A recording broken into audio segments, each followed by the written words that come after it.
It was an intimate spot. It was packed. The place actually ended up hitting capacity at more than one point during the night. You know, some people had left, other people had come and filled those spots in, and it was. The owner was terrified. I watched him run around the place, freaking out and trying to close the door on people. Sorry. Welcome to the 139th episode of The Cast That Ends Creation. I'm your host, Chris Deering. This is the show where I interview bands and public figures from the mathcore adjacent community. If you enjoy this content, please like, subscribe, do all the things that are social related. Every little bit helps. And feel free to join us every Sunday and Wednesday for the live cast where you can interact with the guests in real time or just hang out in the chat. You can also subscribe to this Twitch channel for just $5 and get access to the interviews before they hit YouTube and other streaming services, as well as get access to some exclusive emotes. You can also do that for free by attaching an Amazon Prime account to your Twitch account. It's like taking $5 from Jeff Bezos' pocket and putting it into mine. With that out of the way, let me introduce our guest today who dropped their debut album, Inheritance Debt, last month. Welcome in Hell's Teeth. How's it going, guys? How's it going? What up? What up? It's great. I'm glad you can make it today. Why don't you tell us who you are, what you do in the band? Yeah, sure. I'll start with me. Always start with the black dude. No worries. My name's Lionel. Live in upstate New York. I play guitar in Hell's Teeth. You forget who you are? Yeah, I'm Matt. No, I know who I am. I'm Matt. I live in upstate New York. I'm the vocalist of Hell's Teeth. Oh yeah. So looks like the band put out their first release, Nihilist, in September 2019. Is that when you guys got together? Kinda. It was Hell's Teeth came out of another project that had been together for a minute. Just came together at a happenstance. I've known Matt for 20 years or so now. And had always been friends. He was coming to support a band I was in at the time. One of the other bands I was in at the time wasn't working out so well. The band I was in at the time started to not work out so well. Hit it off immediately. We're like, yo, we never did anything together. Let's just do this. Like, you have a great voice. Let's play something together. So I would say probably, early-ish that year was when we really kind of solidified. So like early 2019, but September 2019 is when we dropped Nihilist as sort of a reintroduction of an idea, and then started to move forward from there. Okay. So it started with y'all two, then y'all are the core members. That's accurate. Yeah. Okay. Driving in my 2017 Passat at the time, I remember the drive home was actually coming home from a show in a band with a bunch of dudes who I was not keen on at the time, and literally looked at him after having a few beers like, yo, I don't like any of those motherfuckers. You want to play in a band together? Dude, hell yeah, man. That's awesome. And I do have to agree, Matt, you have a really, really good voice. Like, it's perfect for this style. Thank you. So you guys did the EP Nihilist, and you did a remix, IDK COVID 420 remix. What is this thing exactly? I'm listening to it. It kind of sounds like staticky. I'm not really sure what's up with it. It was more or less to keep ourselves entertained. Right after Nihilist came out, was it more than 6 months later, March 13th, 2020, shit got shut down. Everybody in New York got on lockdown, couldn't play shows, couldn't really do a whole hell of a lot. But at the time, we had a couple shows lined up that we were looking forward to playing. And it was, the whole world shut down. So it was no shows. So we were like, if we can't play shows, we can write music, right? We can make music, we wanted something to keep you busy too. Stay in the conversation. Yeah, it was. I think all of us had pretty diverse tastes, and it was just like literally like, what can we do to fuck with some of our stuff and make it fun and just keep it relevant for a minute while we work on other stuff, which evolved into more stuff. Which, candidly, I don't know about how you feel, but even though we weren't able to work like live and do our thing on stage, it was probably one of the best creative periods that I think we had seen as a band overall. Dude, the entire COVID experience, felt, looking back on it, kind of feel blessed that I was locked in this house for a minute. Kind of, it sucked for not being able to play, but we were able to get creative. Yeah, it was totally true. Not even in general, in any band I was ever in, like during COVID, this band, we were the most productive I'd ever been in any project I ever worked on. Hell yeah, it's nice not having to go to work and shit like that, and you can just chill and write music, man. That's what I was fucking doing when we were doing lockdown. But what is the single though? What's the idea behind it, or the single, the remix? I'm gonna let you handle it. Yeah, just something to give a different take on what we were doing. Nothing But wasn't a what's the different statement. It take? wasn't. The different take is essentially we can be as abrasive as we want to be, regardless of how we make it sound. We don't always need guitar, bass, and drums to be what we felt at the time releasing that to be something interesting that someone could chew on for a minute. Is thinking through what can we do that ties outside of metal, but still feels at its core like if someone was like, "Oh, this is Hell's Teeth," like, yeah, that kind of fucking makes sense. Okay.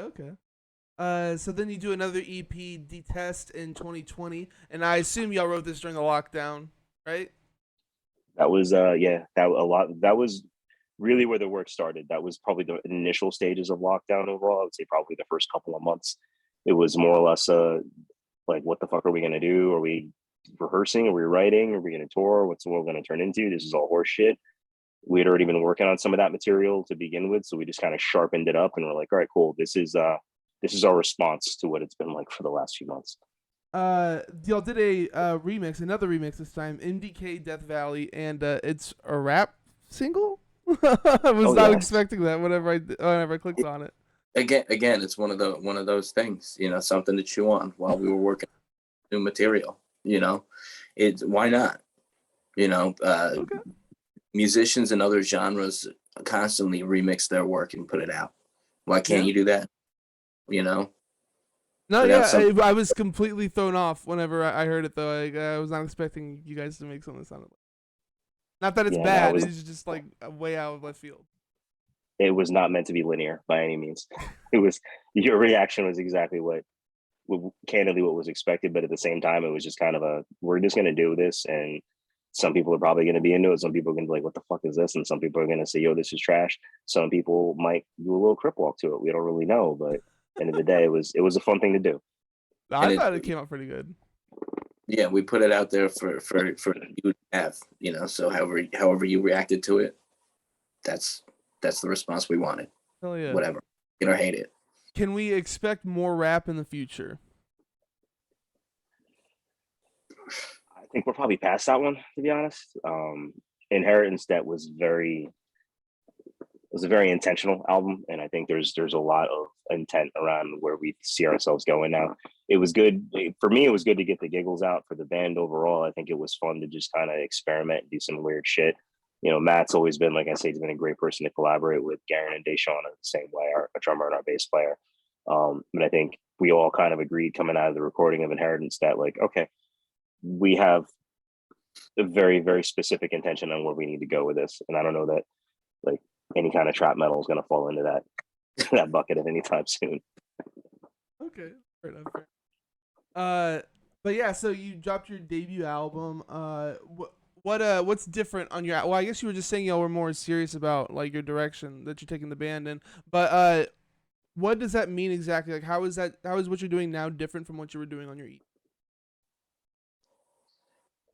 I mean, I have a long answer to that, but Matt, you want to hop in there? No, I'll let you handle this. Okay, that's fun. Yeah, go ahead. All good. So like the debut EPs were almost an exorcism, for lack of a better term. Like we're really coming together as a band, but coming out of like different perspectives on a lot of the same experiences in our local music scene. And like Nihilist was an opportunity for us to start to figure each other out. I had been playing with the drummer in a different project prior to that. Like I said, I had known Matt for years. Deshawn was a bass player in a project that I had been prior to that. So all four of us knew each other. We had just not played together collectively. So when we recorded Nihilist, that was literally a bunch of stuff that were ideas that I'd been kicking around with the drummer for a little while that we kind of just gelled together. Deshawn coming in had some thoughts on our bass player again, had some thoughts on some music that he had been working on. So it was really an opportunity for us maybe to fill each other out at the end of the day, right? How weird can we get? How heavy can we go? How much black metal can we do? Like what kind of weird ass shit are we actually going to come up with? And even thinking about Nihilist to this day, it's something I candidly would like to re-record because I think we probably have a little bit of a different take, but I think every last one of those songs is a fair representation of what Hell's Teeth has turned into. Detest was a very, very specific statement, again, around the time that we were in, correlating themes, like coming out of something and letting those emotions and that behavior drive what you're creating, being in something, letting candidly just a high level of annoyance for a lot of nonsense around us. Everything from being in lockdown to people that we had interacted with on a daily basis. Looking around and seeing a world that had kind of fallen into this mentality of we're going to be sycophantic and follow whatever popular media tells us to do. It was very odd to watch it at a macro level and at the same time be surrounded in it in everyday life. So Detest, those songs were very, very, very fucking intentional, to be candid. It was pretty much a statement about what we had already seen personally and what we were seeing happening out in the rest of the world. Is that fair, Matt? Oh, very fair. Yeah, very on point. Cool. Inheritance Debt, that was I look at that as like the anger had hit a level of maturity, as grandiose and bullshit as that sounds, because definitely not that full of myself, but just the level of disgust that we had with everything around us, everything that's taken place over the last few years, culminating into we now have an opportunity to really actually start pushing each other on the music that we like to write, and each of us coming from very similar backgrounds, but having things we lean into. Deshaun's really super into tech. Garen really likes to do the like, I guess we'll call it more like melodic, fast, deathy kind of stuff. Yeah. Has some hardcore chops to him. I have been focused very much on esoteric, like weird black metal stuff, all kind of coming together behind a voice that just makes sense with all of it. So it's been a fun, natural progression to have, but it also clicked off for us after we finished recording it. Like, okay, we now know what we need to be focused on doing more of in order to see what we evolve into. Yeah, I would say y'all are very much like a power violence band, but have a huge black metal influence too, which I think is pretty interesting. I can't think of too many bands that are like that, like with the heavy grindcore and black metal like influence together. Yeah, I think it's just intense and dirty as fuck, and it's great, honestly. Appreciate you saying that. That's the first time I've heard power violence associated with it. So I'm gonna say thank you for that, because that's a fucking win right there. But yeah, just dark, dirty metal. Hell yeah, man. And Matt, your vocals like complement it perfectly. Like it was, yeah, just all around really good shit. What are the big influences going into the sound right now? Going into the sound on Inheritance Debt? Yeah. Like what were y'all really jamming whenever going on? Oh boy. My musical taste has not changed in a long time. So it's the same old stuff that it always was. Aside from when we be riding together, Lionel and I, when I'd show up to his place for practice, he'd be playing some stuff and I'd be like, yeah, what is that? And it would be some whatever his influences were at the time. So I got to take in and absorb some of what he was listening to, and just get a feel for where his influences were coming from. And same thing with Deshaun. I would pick him up occasionally to drive him to practice and get some feedback from him as to what he was listening to, get a feel for that. So I was able to just kind of put that together as far as what my influences were going into it. But I'm sure Lionel could speak more to what his personal influences were. Yeah, I mean, I kind of bounce around a lot depending on what kind of mood I'm in. I'll go months and months only listening to one style of music, and then take a good solid chunk of time where like I don't listen to anything that has even a guitar in it. But during the writing process for Inheritance Debt, though, I mean, I was listening to like a lot of Ulcerate. I know that. Noctambulist, I was listening to them a lot, but at the same time, I would say more often than not, when I was in my car, which is where I primarily listen to music, it was likely either Freddie Gibbs or Raekwon. A lot of hip hop, really. Yeah. A lot of the, when I'm not listening to hip hop, like I said, like I do tend to lean toward the more esoteric stuff. Like I know it's unpopular, but I think that Spell Omega is an amazing band. They're I don't really judge them for their politics, whatever those are, but as far as music goes, I think those guys are phenomenal. I think Nightmare is another amazing band. I love Nightmare. Candidly, anything Keith Marrow does, I'm pretty much an idiot for. yeah, just try to not necessarily stay off the beaten path if I can help it, but weird shit always kind of interests me more than others. Stuff that rubs together. Yeah. So where did I guess the idea is just to combine hardcore with black metal, or like how did you arrive at the sound of the band?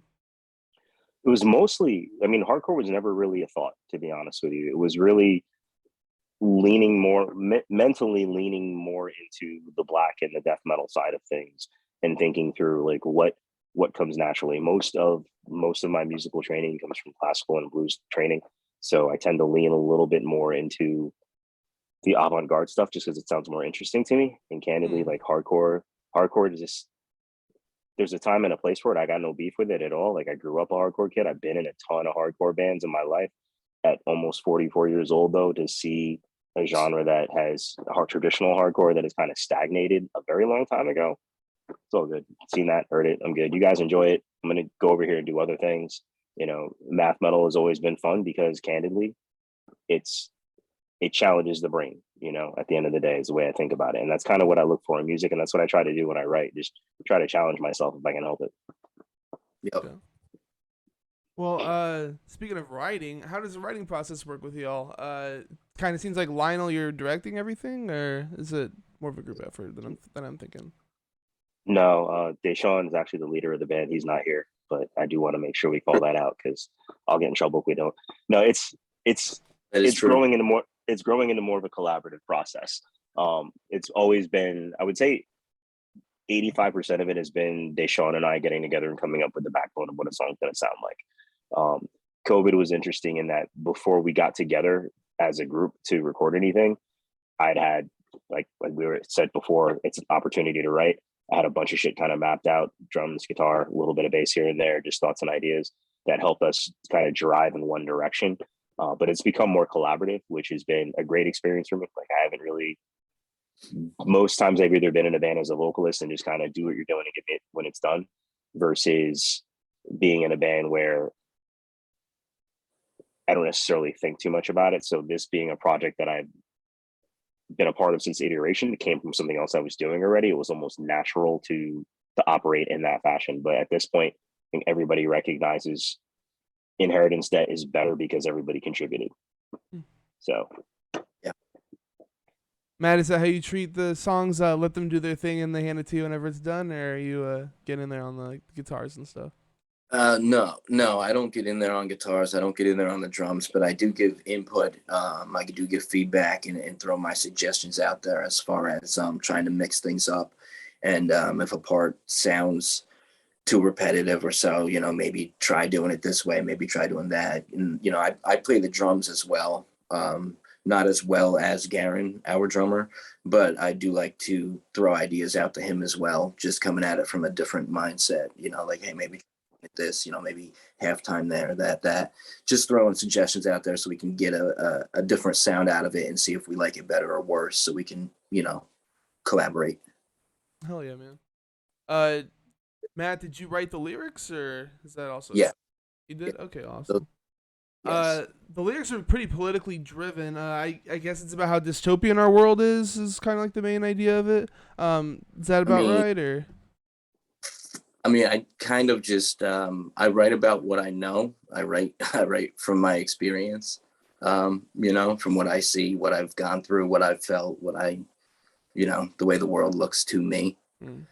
And one of the songs on there kind of gives a bit of insight to the type of person I am because of experiences in my life. It's kind of just always been, the world has always looked this way to me. So what, like dystopian and fucked up, or what do you mean? Yeah. Okay. It is what it is, Okay. Even as like a little kid, like you always thought it was all fucked up? Yeah. Okay. The first yeah. Well, the first couple lines in June 93, are I'm living proof life is unkind. I buried my best friend when I was 9. Right. Yeah. So from that point on, and there's a lot more involved in that because my best friend who passed away, he was exceptionally religious. He was an altar boy at his church. So that incident for me also leads into the lines later on in the song where it says isolation bred iconoclast, because that incident pushed me to isolation, which caused me to question how a loving God is going to take away a 9-year-old boy. So, you know, and that was my introduction to being an adult. So from that point on, you know, it was like I looked at everything differently. I feel like that has to kind of like scar you as a kid, like when that happens. Oh yeah, that's without a doubt. Crazy. God damn, dude. Do you have like similar like big experiences that lead to other lyrics, like lyrics in other songs, or is this really the only one where it like was like a personal experience with you? No, there's I'd say this album is about 50% personal experiences with an internal reflection, and the rest of it is personal experiences with like an outward reflection. So it's like a 50-50 like internal outternal view of my life, where I stand, and the way the world looks around me. Okay, I can get behind that. Any points of inspiration that you wanted to bring up, or was that like the biggest one for you, like your friend dying when you were 9? I mean, obviously that's a big one, but is there any other points of inspiration that really hit home for you? We got the I mean, pretty much all of them, I could say. You know, they're all filled with, you know, I wish people would actually sit down and read the lyrics and pay attention to them, because I feel oftentimes in, maybe not necessarily metal, but definitely in the hardcore scene and in the more hardcore side of things, and even sometimes in metal, people don't care much for the lyrics. They don't pay attention to it. The lyrics are too hard to understand. You know, they can't understand what they're saying, so they don't bother to look into it. I've approached writing lyrics as, this is my contribution to the band. Lionel's bringing the guitar, I'm bringing the lyrics and my energy behind those lyrics. So I'm going to write about something that I know about. I'm not going to write about something I don't understand. I'm not going to write about something that I have no connection with. Because you know, I'm the same as Lionel is. He's putting himself in those guitar parts, you know, in those chords, in those riffs. You know, I hear those riffs and I go, that's Lionel, you know, because I know. And the same as I can hear certain riffs and I go, that's Deshawn. And I just know that, you know, Deshawn wrote that. That was Deshawn's idea. That was Lionel's idea. I'm approaching this as this is what I bring to the table. And the guys have, as far as I'm aware, I'm not trying to step on anybody's toes and answer for anybody, but they've not come to me and told me that they've ever had a problem with what I write. They've always come with positive feedback. You know, they enjoy what I bring to the table. So, you know, I've just writing from what I know, my experience, trying to put down into these songs something that's worth saying rather than just nonsense. You know what I mean? Because I've seen vocalists come into bands and put out music where they're not saying anything worth saying, but they're still out there saying it for the sake of just being in a band. No, yeah, I can appreciate that, man. And your point of people not caring about the lyrics and stuff. No, yeah, I totally know what you mean. I feel like my lyrics for my music's pretty good too, but you'd never know it because people don't like look at that stuff. I don't know. I've been trying to figure out ways to make the lyrics stick out more. Like, I don't know, maybe enunciate things better or something like that. But yeah, it's very difficult. It's very difficult, especially if you have a cool message like what you have. Like, you want people to know what the song's about, you know?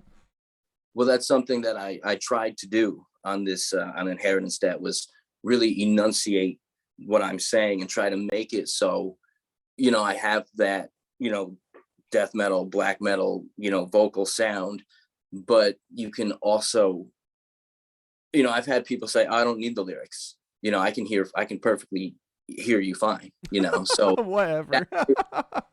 that to me is like, hey, well, I mean, there are people that death metal regularly, you know. Sure, They've got sure. I don't know the lyric sheet, but thank you anyway, you know. So I've tried to put, emphasis on the words that I'm saying, so that I'm actually saying the words instead of just saying syllables in place of the words. Right, right. Yeah, it's a hard thing to do. Takes a lot of skill to get the correct enunciations out. So that's awesome. Here. The recording process. Y'all didn't mention anybody that helped record your stuff. So who helped you? What was the whole experience recording the album? Yeah, I'm a douchebag for doing that.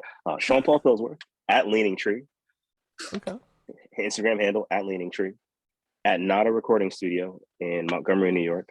I highly recommend it, regardless of what genre. I've actually been in bands who flat out said walking into it, I don't know if this is the right place for us. We don't really fit what they normally do, and they've walked out flat out saying this is perfect. So what do they Highly normally handle recommend then if it's not metal? I mean, historically, I've seen everything from West Coast style pop punk to like weird Americana. Like they're vast genres all over the spectrum of what they've been doing. But they, as far as I've seen, I don't know that they've done any metal outside of like us. Oh, And really? Did they mix and our master brother, your stuff too, or? yeah. Damn, dude, Yeah. they did a really good job if they're not super familiar with that with the Actually, style. I'm gonna take that back. So, well, Sean Paul's been around for a minute. He did a little bit of work with Shai Hulud, I think. I know John Leclario, who owns the studio, did some work with Shai Hulud. So there's definitely, they may not have released it. I think that's the album they may have scrapped. There have been people that have come in there, but they've also been a central focus in the community for shit like 30 years or so. So like anybody that's been around for a minute has kind of always known that they were there. And I've never heard anything bad come out of the studio at all. And Sean Paul's always been amazing. This is I'm a couple albums deep with him, and I love recording with him at this point. Well, shit, it sounds great, man. Yeah, thanks. Yeah, if I can just add to Go that, for it. recording with Sean Paul was the only time I actually enjoyed recording vocals on anything I've ever done in You my don't life. enjoy recording vocals normally? Why is that? No, it's awkward. It's awkward. Okay. No, I can feel that. You just they're screaming like into a mic in front of a bunch of people with nothing else going around. Yeah. No, it's weird. It's It's unnatural. hilarious to watch. I love watching it. Very funny to watch. Yeah. We point at you and make jokes the whole time. Yeah. The entire time. It makes you feel. And we always say, wait, what did he say? Matt, do that part again. You got to do it better just so we can hear you say it again because we don't hear it the first time. Yeah. Awesome. How long did it take to get the album recorded? In hours or days? I mean, however you want to say it. 6 days of it? Not total. Yeah. 6 days. 5.5. 5.5. True. Yeah, right. I forgot you were fucking Superman in the end. That is 5.5 crazy. days. Like that's crazy fast time to get it finished in. And you were saying hours or days. How many hours? How many hours is it then? How many hours did you put in, Lionel? I didn't go blind, so I mean, on my own parts or just being there because there's shit going on. On your own parts? I probably on my own parts 8 to 10 hours. Okay. It's still really fast for getting recording done. We woodshed before we do anything, man. We take our time, make sure like we rehearse. Everybody, you feel good about what you're doing? Great. Do it perfectly now. And then we go record. You're ready to do it. Why not? So we got the album art up on screen. What's exactly going on with this? Just some dead dude's skull, I guess. That's it's artwork by a buddy of mine. This artist Andre. Instagram is at DVSPE. He does phenomenal black and white stipple artwork. The dots. They're all dots. Okay. Huh. Yeah. Okay. So he does phenomenal work in that regard. And when we were in the writing process of Inheritance, that the tone of some of the songs just kind of fit the mood of some of his artwork. So I contacted him and I was like, hey, you wanna draw something for my band's next album? And he was like, yeah. We came up with that. So that was what we got. And we all just, I think it fits the mood, the lyrics, the whole package of definitely. the album. Absolutely, yeah. It's pretty brutal, and that's perfect for you guys. Yeah. So what's next for you guys? You guys got shows and stuff coming up, or what do y'all Yeah. going on? Yeah, we're slow out the gate booking this year. Just really wanted to focus on recording and releasing. So, but we've got something coming up in Worcester, Mass on June 29th. I'm not allowed to talk too much about it because he hasn't announced the show yet. Okay. But once he does, the flyer will be up on our Instagram page. Stop back, check that out. I'm sure Matt will probably publicize that, and I'll send it to you. At Hell's Teeth NY. I'm assuming he's a professional. Has it on the screen right now. Come on, man. Chris knows what he's doing. Well, the social media stuff. I don't know. We got it in the description whenever this goes up on YouTube and stuff. See, he's professional. Got it. July 24th, we have a day in Tompkins Square Park in New York City. We're also going to be playing. Waiting on the flyer for that as well.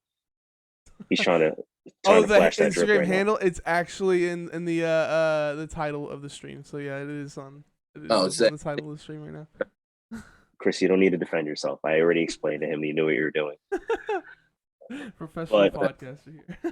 Yes. So, any plans on like touring and stuff, or are we just doing local shows? We'll see what happens. I mean, I'm not like overly zealous to be out there like touring right now. I think for most of us, it's really about the creativity and enjoying the moment of releasing something that we're super proud of and getting, great response, bad response, good response, whatever happens, just being able to know that like Matt said before, put ourselves into what we did and then just put it out there to listen to at the end of the day. So if we tour, we tour. If we don't, we don't. We get shows. We don't. We've survived the last 2 years not really playing shows. So pretty confident that I think we can get what we want to get out of this, just continuing the same formula that we've had. Okay. It would be cool to see you guys live at some. So come to Texas. You just come over here in a couple months. I'm feeling that. I do need to get to Texas at some point in time. I keep hearing good things about it. Y'all got some good barbecue down there. Oh yeah, it's a good scene too. Really good scene down here. I mean, I know might be a little bit out of y'all's range, but at some point, y'all should definitely come down here and check it. That what were you gonna say? South by Southwest. There you go. Where? You know what? We'll work on that. I'm gonna see you next year, Chris. Don't worry. All right. Yeah. All right. Chris, you home? Let's do it. So speaking of shows, what's the best show you guys have played? Go ahead.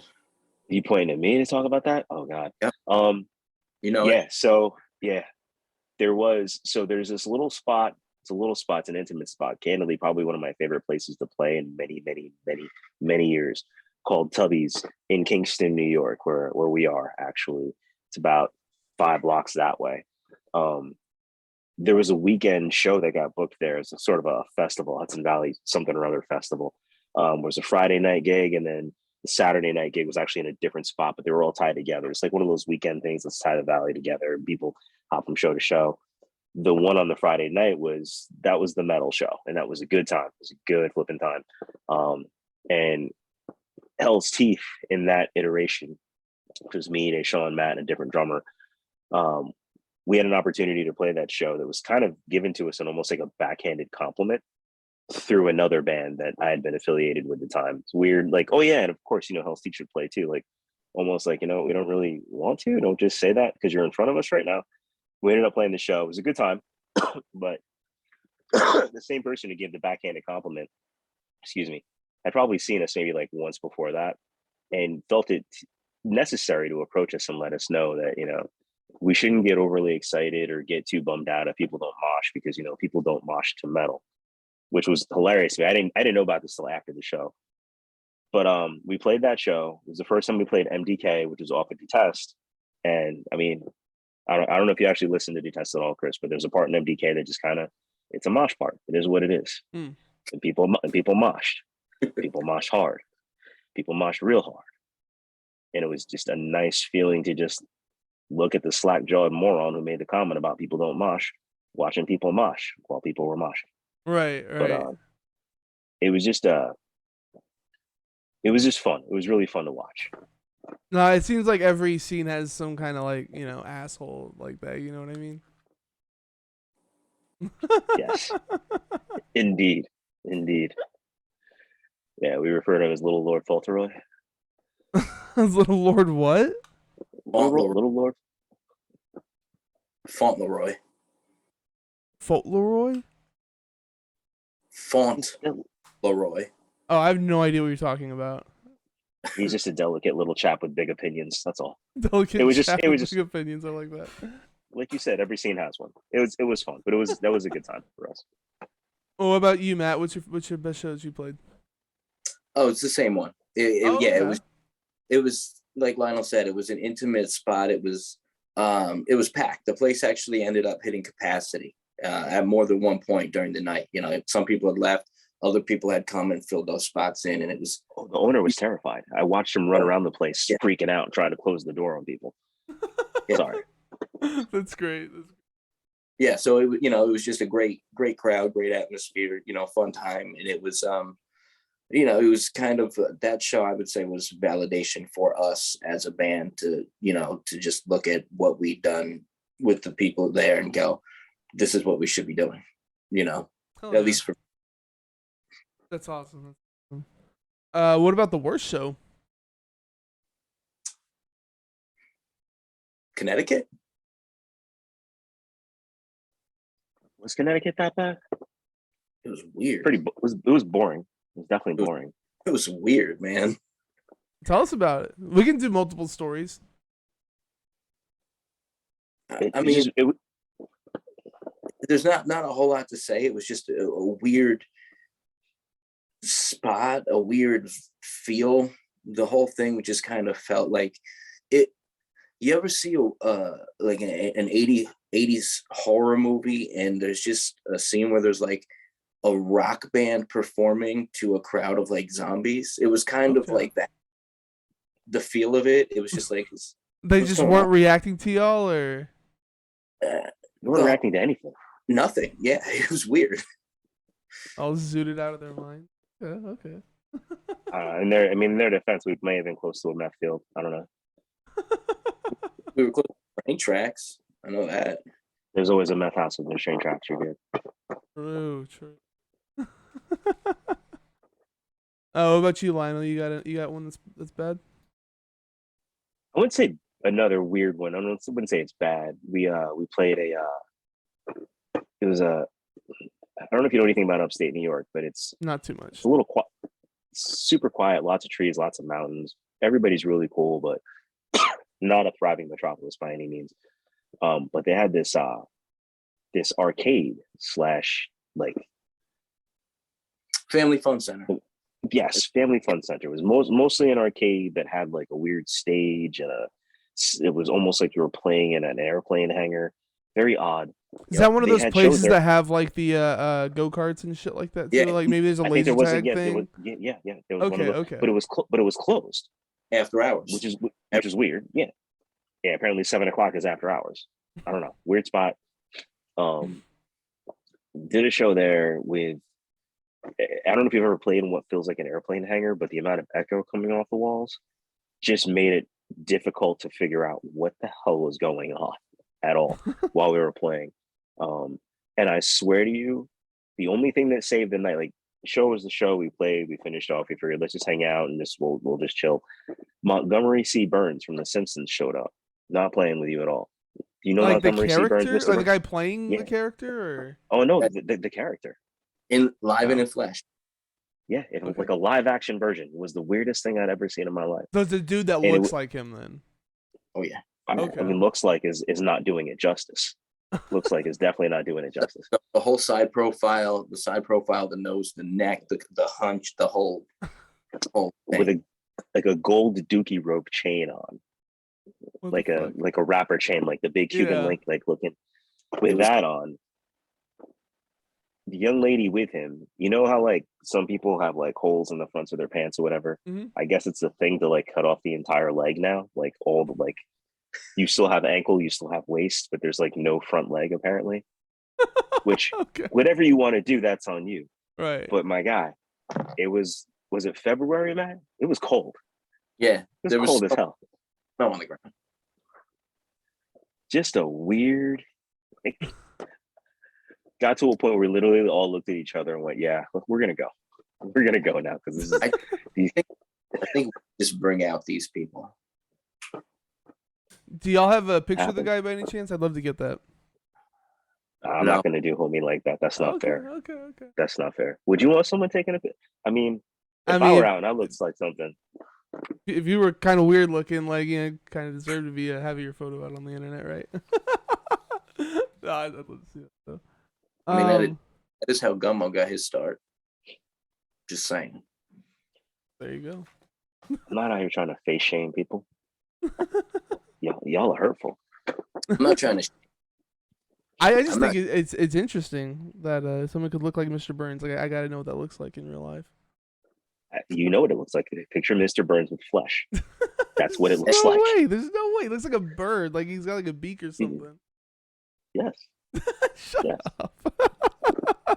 Spot on. So you guys got shirts available at oh, what's up?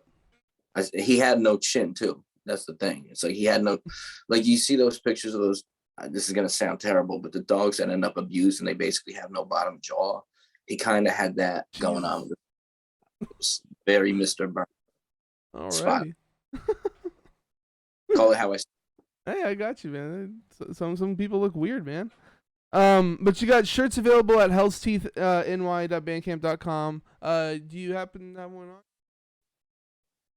Boom. That's the shirt. It says Hell's Teeth on the back. Hell yeah, it does. That's nice. I like It's not. That's Y'all not have- summer drip. Y'all have physicals of the album, like CD, like that? Nope. Stop by Bandcamp. Everybody who doesn't subscribe to something these days. Yeah. But it'd be nice to have like physicals sell at shows or something like that. I'll send you one. You know- No worries, kid. That's not the first time I've heard that. I've had like 2 or 3 people contact me about this and be like, "Oh, one of the physical releases is gonna be out," and I was like, "When you burn it onto a CD, I don't know." Well, I see Well, like dust money on the collect table, it. man. Is all I'm saying. You got money on. So let's wrap this up with the album of the year for last year, or if something caught your eye this year, we could say that too. I'm sorry. Say that again. What's the question? What's your album of the year for last year, or if something's caught your eye this year, that works. Album of the year last year. I mean, when did Stare Into Death and Be Still come out? Was that last year or the year before? I The have no album idea. name is so freaking familiar for me. Who's the band? I think I had him on here. Ulcerate. Sorry. Oh, that's actually 2020, isn't it? Was that 2020? Yeah, I think so. Damn, I gotta go through my shit now and tell you. I don't even remember. What was the album of the year for me in 2021? Apparently there wasn't one. Yeah, I don't think I had one. I don't think I y'all listened. just don't like stay up to date on music stuff like that. Then I guess. Okay, I actually get that answer a lot. So you know, what are y'all currently jamming? What's like your top album right now for you? Big Ghost Limited and J Skis. It's dope. No idea what that is, but that sounds awesome. Look it up. It's great. Yeah, mine's definitely Nails. I just have them on shuffle constantly. Okay, that's cool. So Nails discography, and I don't even remember what was Big it? Ghost Limited. Big Ghost Limited and Jay Skis. They just put a new one out. He does collaborations with rappers, and sometimes they're not that great. Sometimes they're phenomenal. This one was phenomenal. All right. That's what's on heavy rotation for me right now. Sorry. Oh yeah, man. Okay, I'll have to check it out. Anything else you guys wanted to say before we head on out? No, I think I'm pretty good. Thanks for having us. This is great. Yeah, It's fun. So if you're looking for a gritty and brutal album, you need to check out Inheritance Dead, the debut album from Hell's Teeth, which came out back on the 20th. Y'all are on Facebook, Instagram, Bandcamp, YouTube, and all streaming platforms. Am I missing anything, or did y'all have any other kind of social media to shout out? That's all of them. Do we just have to do this to talk to you? Because you're fun. I wouldn't mind hanging out again. Dude, yeah, man. Next time you release something, definitely cool to have you guys over. Yeah, when I'm sorry, I didn't mean to make it weird. No, it's all good, man. It's all good. As for me, drop my channel, follow so you always know when I go live. You can also sub to get access to the interviews before they hit YouTube and streaming services, as well as get some exclusive emotes. You can find me on Facebook, Instagram, Twitter, and YouTube. YouTube, folks, if you enjoyed the video, please drop a like, tickle the notification bell. Don't forget to subscribe. It's a great way to support me for free. Check out my music, The Sound That Ends Creation, at thesoundthatendscreation@bandcamp.com. My album, Boomers, Zoomers, Desperate Coomers, is out now. My next guest is New York. Oh, sorry, that's actually from the last time. I actually don't have a guest for Wednesday yet. Might have something, might not. You have to check social media. But yeah, thanks for being here, guys. I hope you had a good time. Yeah, I did. Thanks for having us. Absolutely. Blast. And thank you guys for watching and listening. We